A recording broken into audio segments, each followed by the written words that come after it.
Welcome to the 901. I'm Tiffany Collins. And I'm Tyler Seagull, and we're your hosts. Today we're here at the I Am a Man Plaza, located behind the historic Claiborne Temple. Tyler, did you know that this was a meeting site for the brave 1968 sanitation strikers that stood against inequality? And this majestic display of public art commemorates a new day in a new Memphis.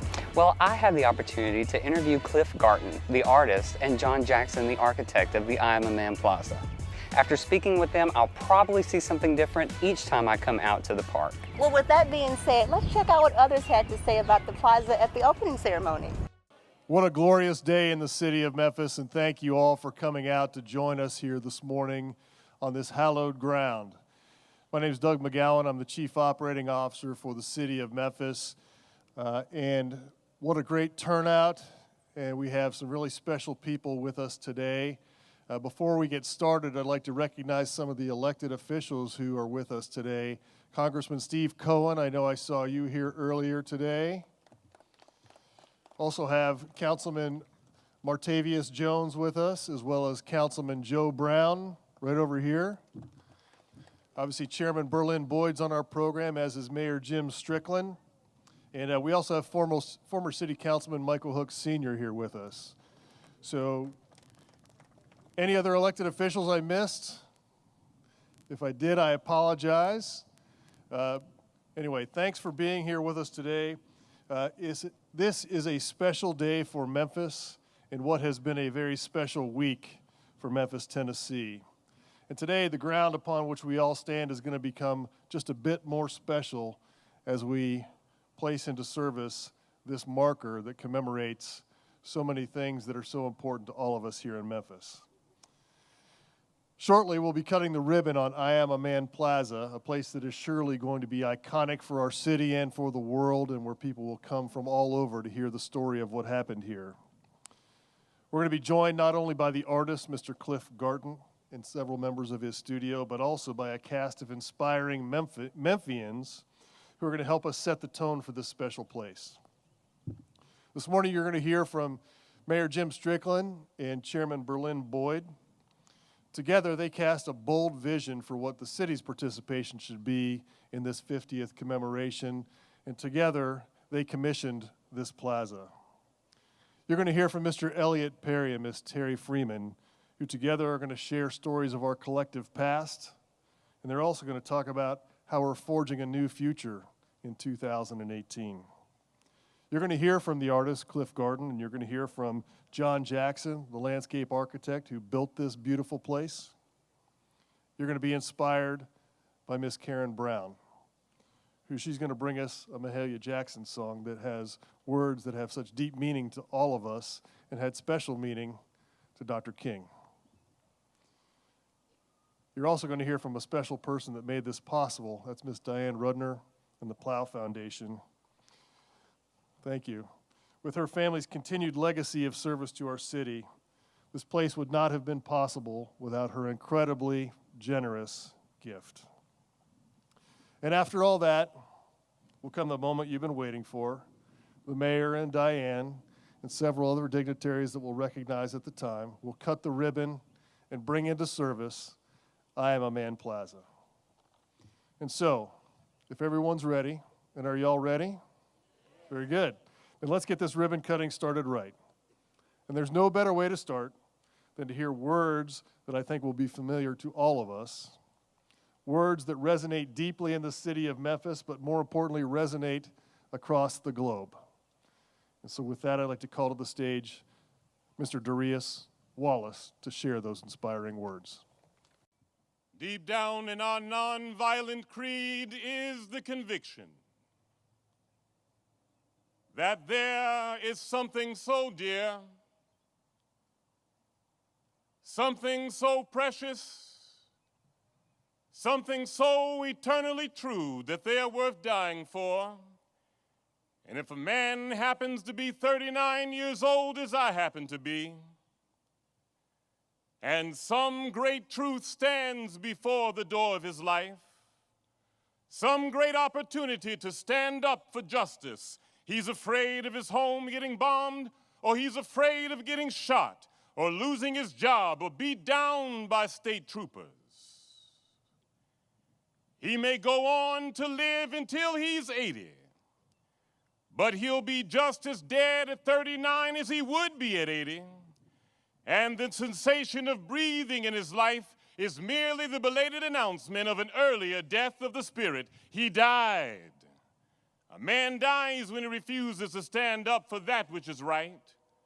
A man dies when he refuses to stand up for justice. A man dies when he refuses to stand up for that which is true. And so I say to the city of Memphis, we're on the move now. We're on the move, and no wave of racism can stop us. We're on the move now. We're on the move, and the bombing of our churches and the burning of our homes will not deter us. We're on the move now. Like an ideal whose time has come, the mighty marching of an army will not discourage us. We're on the move now. Yes, we're on the move to the land of freedom. And we mean business now. We are determined to gain our right in God's world. That's what this thing is all about. We're not engaged in any negative protest. We're not engaged in any negative arguments with anybody. What we're saying to America is be true to what you said on paper. If I lived in China or even Russia or some other totalitarian country, maybe I could understand the denial of certain basic First Amendment privileges because they haven't committed themselves to that over there. But somewhere I read the freedom of assembly. Somewhere I read the freedom of speech. Somewhere I read the freedom of the press. Somewhere I read the greatness of America is the right to protest for right. And so we must have a dangerous kind of unselfishness. The question today is not if I help the sanitation workers, what will happen to me? The question today is if I do not help the sanitation workers, what will happen to them? I was told that if I came to Memphis, I wouldn't leave out alive. But you see, 12 years ago, I was sitting in a bookstore signing a book when a woman burst through the door. She said, "Are you Martin Luther King Jr.?" I said, "Yes, ma'am, I am." She then pulled out a sharp object and she drove it into my chest.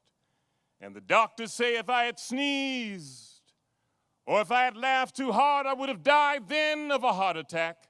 And every morning I looked in the mirror and saw that scar. I knew the price of freedom. And flying in from Atlanta, Georgia to Memphis, the pilot got on the intercom and said, "Ladies and gentlemen, may I have your attention, please? Sorry for the delay, but Dr. Martin Luther King Jr. is on board, and we want to make sure the aircraft is safe." There had been a bomb threat. And then I came into Memphis, and some began to say the threats and what will happen to me by some of our sick white brothers. Well, I don't know what will happen now. We've got some difficult days ahead, but it doesn't matter with me now because I've been to the mountaintop, and I don't mind like anybody. I'd like to live a long life. Longevity has its place, but I'm not concerned about that now. I just want to do God's will. And He's allowed me to go up to the mountain. And I've looked over and I've seen the promised land. I might not get there with you, but I want you to know tonight that we as a people will get to the promised land. And I'm happy tonight.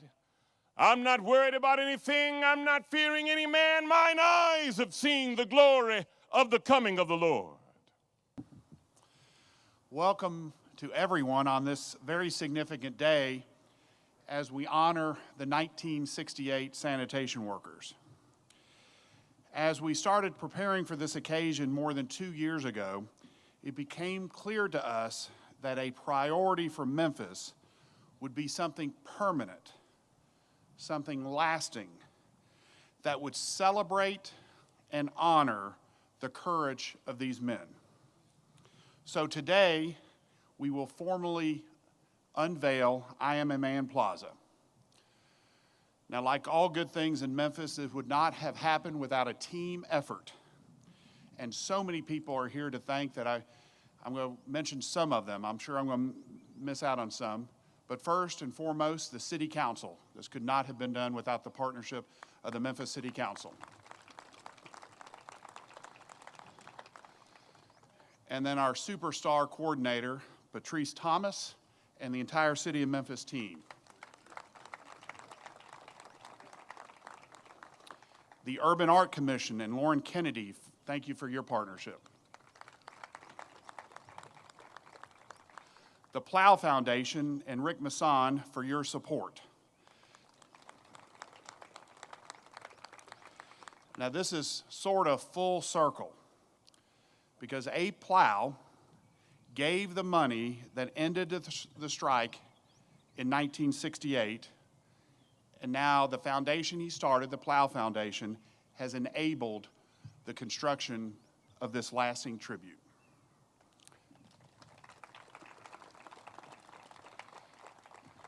And then all the artists and workers who made this a really beautiful place, made it a reality. Thank you so much. As we move forward from this day, I hope this space becomes a place where Memphians can come to reflect on some fellow Memphians who quite literally changed the world. Because that's who we are in Memphis.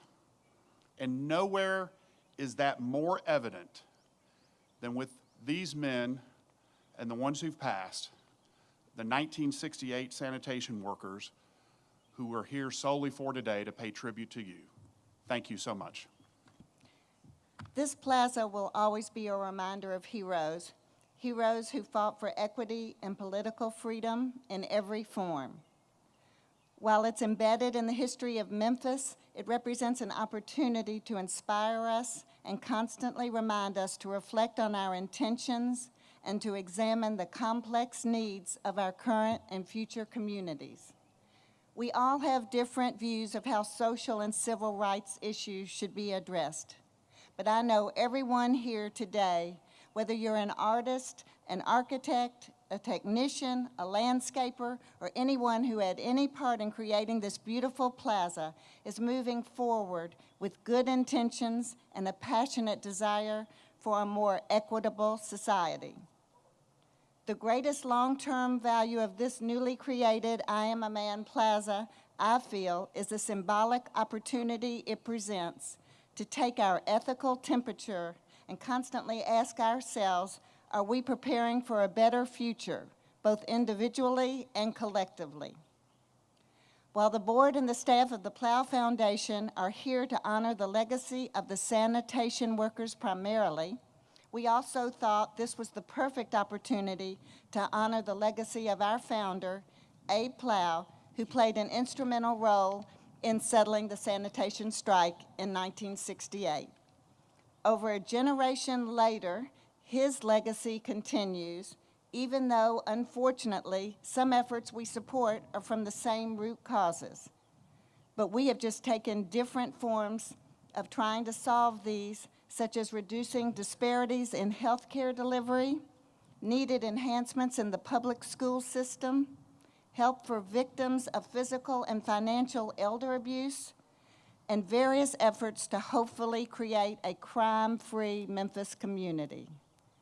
We're proud to be a part of this effort, and we applaud the mayor, the city administration, the city council, and the Urban Art Commission because they have taken this lead both in financial and human capital to focus on honoring the families and participants of the strike that took place over 50 years ago. What better time than now, gathered in this formerly abandoned parking lot next to the historic Claiborne Temple, to strive for empathy and peace and continue to be optimistic and positive about our future. Thank you. First, let me say how humble I am to be here, and let me thank you, gentlemen, for the sacrifice. My grandfather was not a sanitation worker. He worked for the city of Memphis in the sewage and drainage department, but he marched on that day. And if you see Mr. Withers' photograph of the I Am a Man photograph, and you see the gentleman walk right in front of the frame and looking right in front of the frame, that's my grandfather. And I can remember when I was young, we used to march from Mason Temple to the Lorraine Motel. And one day I asked him, why do I have to march from, because I didn't want to do it. And here's a man who had a 5th grade education. He wasn't an academic. And he said, when your time comes, you just do your part. You see, what I realize now is that he meant, this is a relay race.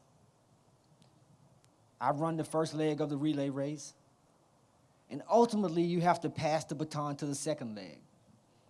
My hope is that I can run the second leg of the relay race because I realize that I'm eating from a table that I prepared nothing.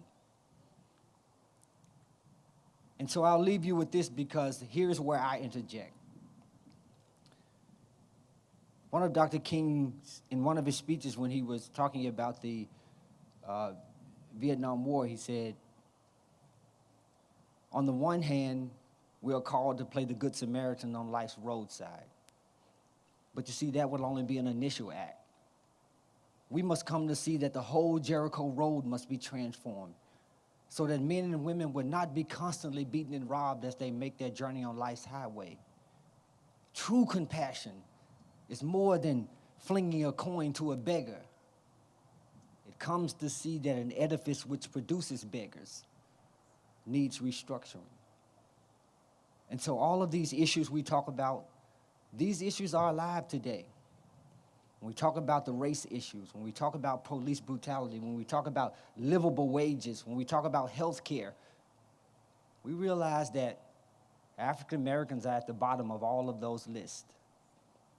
And what I ask all of us to do is, let's use our voice, and it may be in different ways, but to advocate. And let's not stop advocating, even if some people see or think that it's rebel-rousing.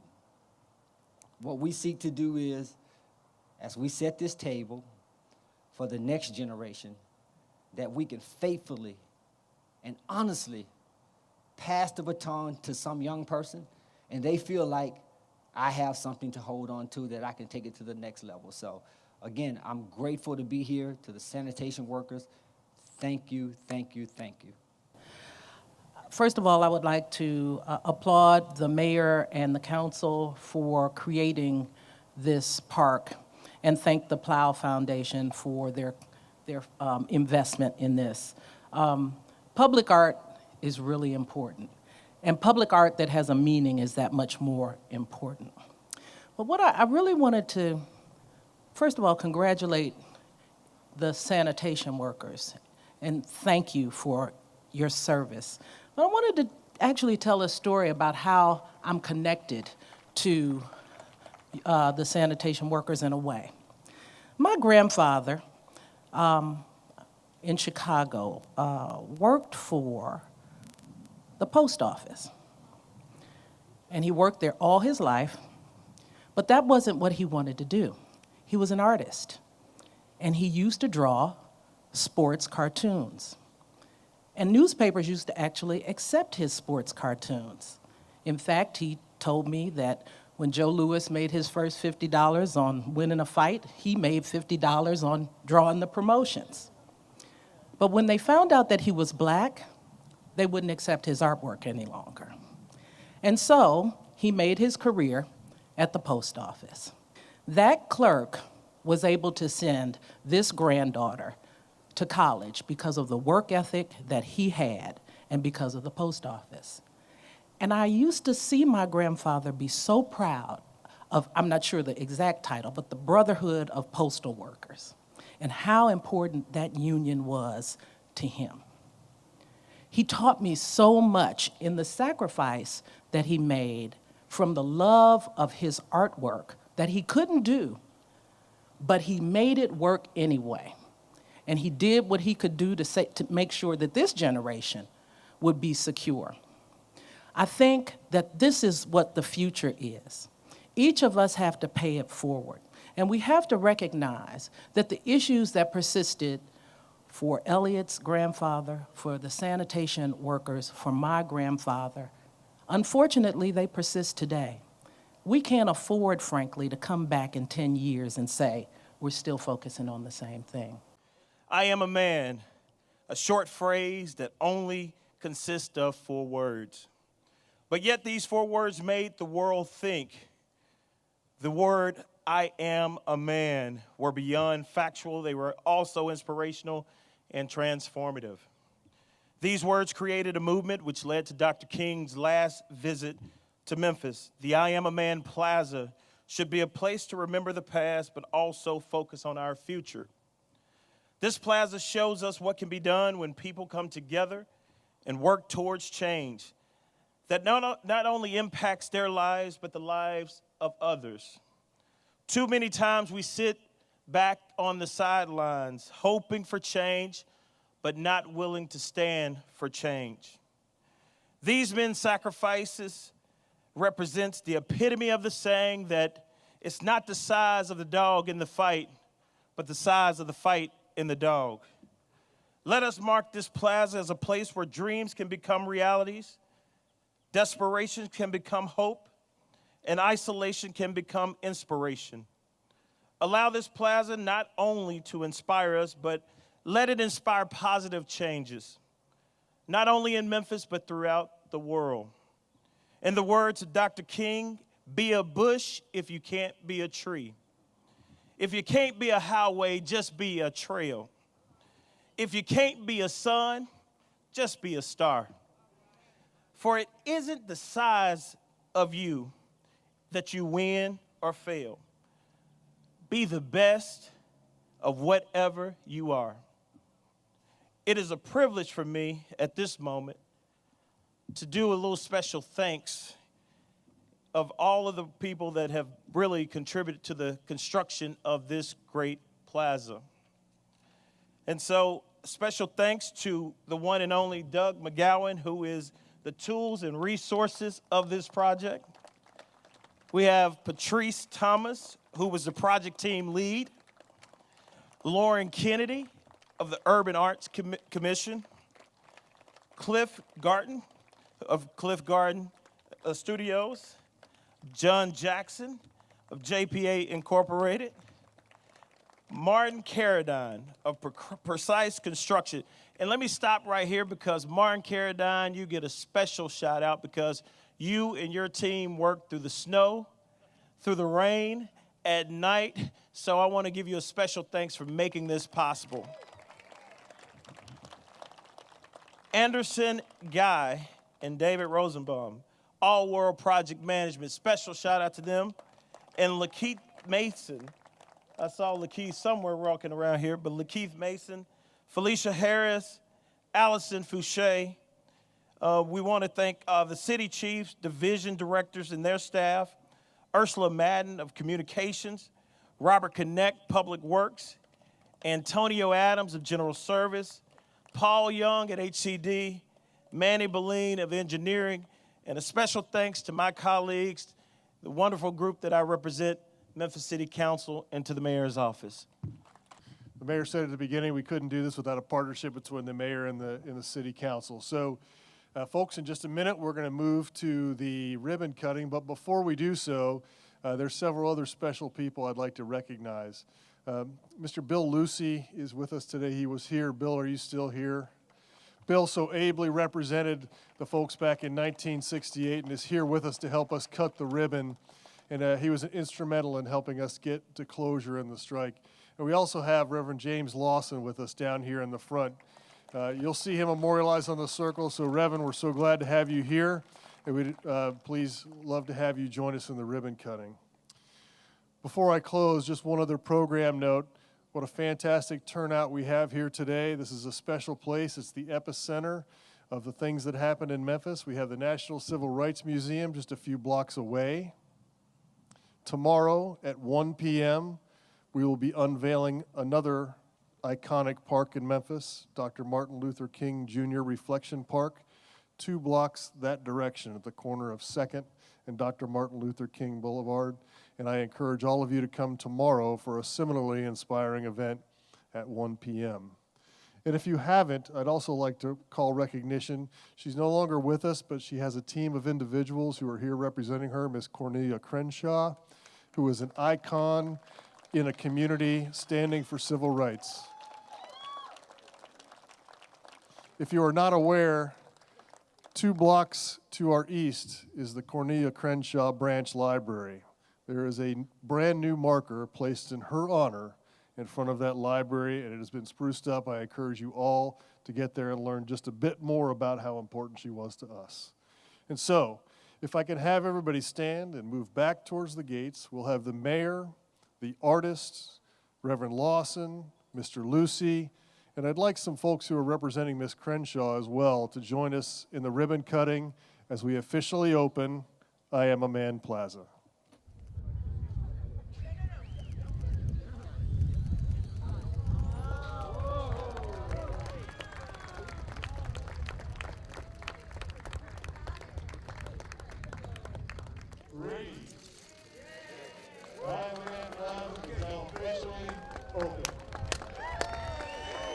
First of all, it's a great project. It was conceived by Cliff Garden Studios, who's the artist, and we headed the design team of bringing him on board as well as local engineers to produce the plaza that we have. The ellipse itself is the key holder to the I Am a Man piece of sculpture, but the whole plaza itself is actual sculpture. In fact, these entry gates that you see, the marble entry gates that sweep you in, the granite columns here symbolize the fact that this was once broken but now united back together. The promenade there with a pedestrian walkway that leads you up to the grand entrance of the plaza.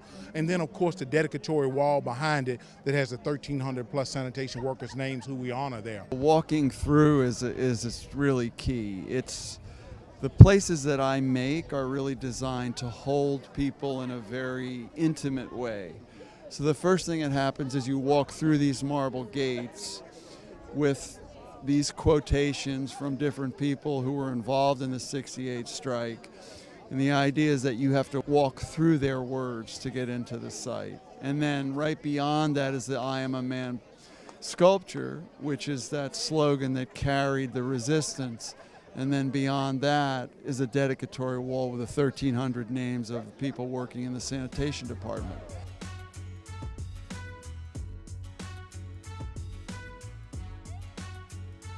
We hope you enjoyed learning so much about this historic movement that changed Memphis and the rest of the world. I know I certainly did. Getting to talk with so many interesting people and listening to their perspective was very eye-opening. Wasn't it? Everyone is so excited about this public space that's here for us now and generations to come. We hope you'll come out and check it out for yourself right here in the 901. Exactly, and bring a friend. I'm Tiffany Collins. And I'm Tyler Stegall. And until next time, this is the 901. This would be a really nice place to have a picnic. I agree. How I got over, how I made it over. You know my soul, look back and wonder how I made it over. How I got over. Coming on over. You know my soul, look back and wonder how I made it over.